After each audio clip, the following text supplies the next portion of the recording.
Hi, I'm Karen Downing Ripley, and I invite you to join me on a recent, unexpected side trip to Brittany, France, during the 80th anniversary of the city of Plélo's remarkable liberation celebration, and learn why Bretons and Americans remember and honor our shared DNA of World War II. A last-minute decision to deliver my father's World War II documents to the city of Plélo, France, opened me up to an amazing experience that has truly changed my life. I ask that you join me so that you too can know and appreciate how we Americans are respected and revered because our ancestors fought to liberate the town of Plélo in August 1944.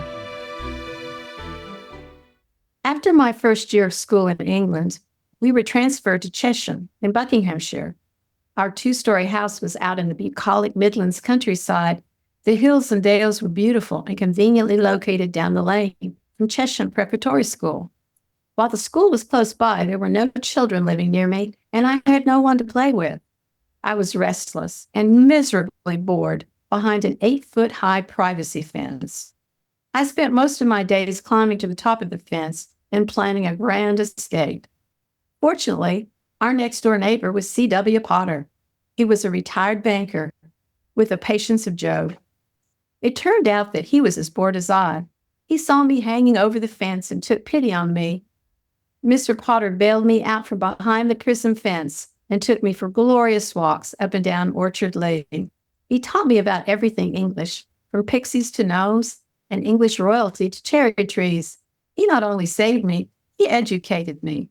I am forever indebted to Mr. Potter for his kindness as he introduced me to the fascinating nature and history that surrounded us.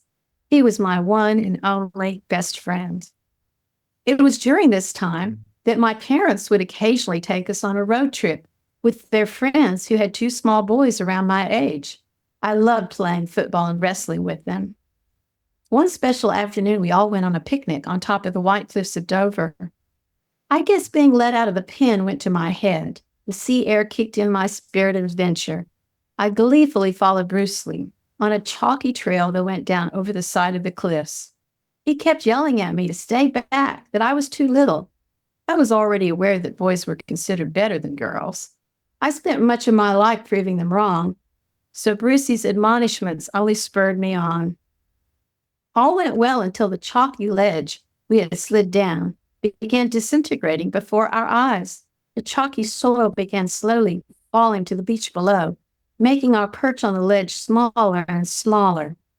Okay, I admit it, I did get scared. Actually, I was terrified. I could see people on the beach pointing up at us. Luckily, our parents saw the terrified beachgoers screaming and hurried over to save us. My stepfather risked himself and leaned way over the cliff and grabbed my hand and whipped me and Brucey up out of danger. I had terrifying nightmares after that. I dreamed that my stepfather crawled in front of me on the cliff and fell to his death. I would wake up screaming. My mother had no patience with me. She would be angry, and she would shake me and tell me not to wake her up, not to disturb her sleep. It was then that I began to pray for my real daddy to come and save me. I just didn't feel at home or safe with my mom and stepdad anymore. To make matters worse, I was relegated to sleep alone upstairs in the cold English brick house with a small coke fire, barely taking the cold out of the dark little bedroom. The painting of Moses in the bulrushes came alive in the twinkling light of the embers. I kept thinking, Daddy, why won't you come and save me? Moving to England at 5 years old was both challenging and exhilarating.